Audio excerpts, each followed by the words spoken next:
want to talk about a couple of very extreme examples, right? And I'll start kind of on two different ends of the spectrum.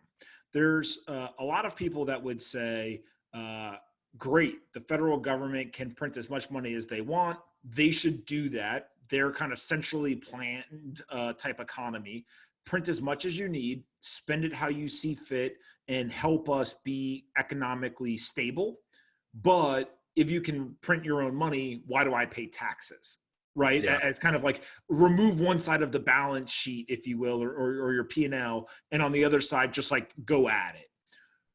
I'm assuming that you disagree, one, with that, and also two, it's the long-term effect, but just kind of how do you think about that extreme argument? And then we'll flip around and talk about the other side of it. Yeah, so this is like one of the big pieces of like the MMT narrative that I think is very, very wrong. This idea that they like to claim that taxes don't fund spending, that because the government has a printing press that they don't need underlying revenue sources. And I just think they're kind of playing word games with a lot of this. I think the tax revenue that a government generates is a function of its output. Okay, and any underlying economy needs output in order to have viable money. The only reason people want money is because they really want the stuff that they can get with money. They don't really want the money. They really want the stuff that money gives them access to.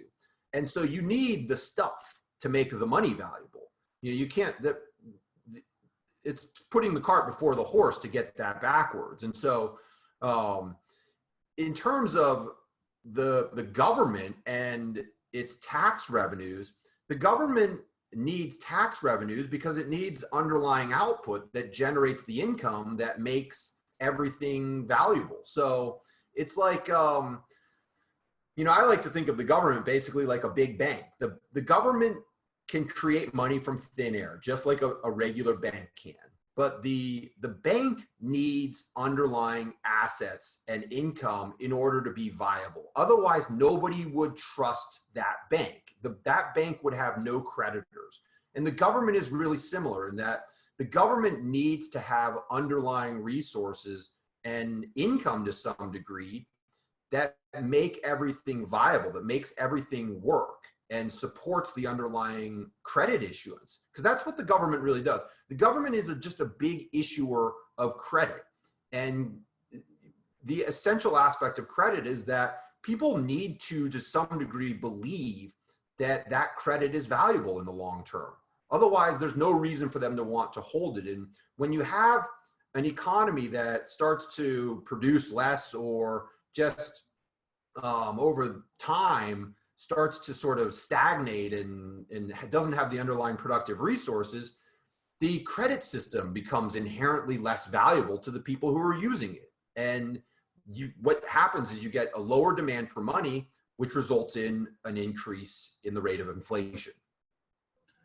So if we then flip to the other side, there's a bunch of people who would argue the government is full of people who have no clue what they're doing, and they should allow the free market to reign. Don't step in, don't intervene, let boom and bust cycles occur. And your intervention is actually causing bigger problems. Yeah. And so quantitative easing is not needed and kind of all of the other programs. How do you think through that argument? There's some truth to that. And there's probably too many generalizations. Like going back to the earlier example of why the Fed is a thing. Capitalist economies with private banking systems are, for the most part, over the course of an entire business cycle, very efficient. I mean, banks are much, much better issuers of credit, and they have to compete and they have to be, diligent about how they issue money because it has to be profitable in the long run, and they have, constraints that they have to be able to meet. And so private banks are, for the most part, very, very good things because they oversee the credit issuance in the economy in a competitive manner, in a way that the government doesn't or would not do if the government was running the whole banking system.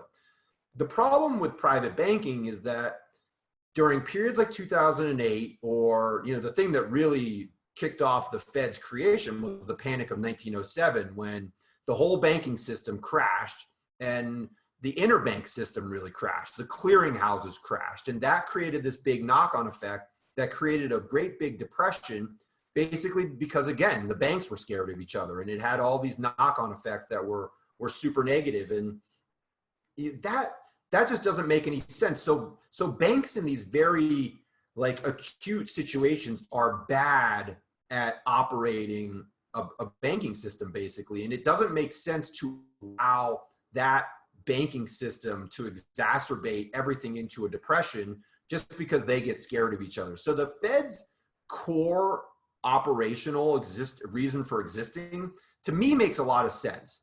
That in a period like 2008, the Fed did basically its core job really well. All the tangential stuff, the changing interest rates and the QE stuff, that was all tangential to the fact that they actually kept the banking system really liquid.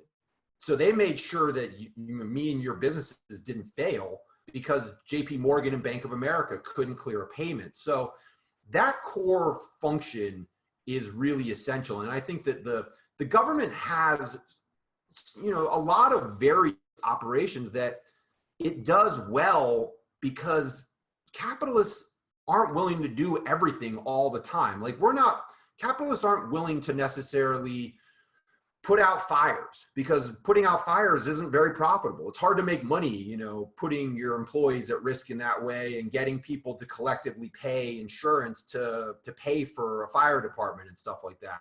War is the same sort of thing. A war has an inherently negative net present value because it's expensive to build things that get blown up and go out and kill your workforce. It's hard to make money running an operation like that. So capitalists don't want to do these things that have a sort of negative net present value. And I think those are the instances where government makes a lot of sense. The government can do these things that a free market economy it doesn't have the incentive structure to do it because it's just too damn hard to make money doing those things. But where I think the government sometimes oversteps its boundaries is where it tries to, start to do things that start to sort of impact the positive net present value business structure of the real economy in a way that starts to alter it to a degree that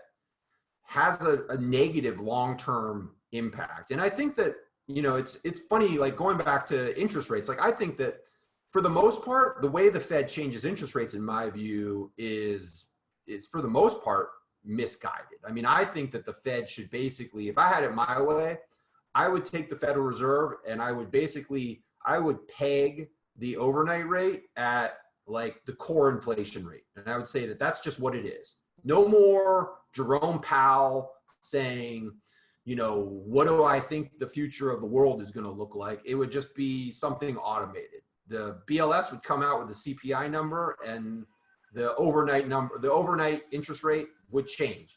People would earn a real interest rate, a real savings rate on something like treasury bills. And the whole thing would kind of be automated. So there's merit to these arguments where people say that the Fed is sort of, sticking their finger in the air and kind of trying to predict things that they're not very good at predicting. And in a lot of ways, probably, if they're not making things worse, they're not necessarily making things any better.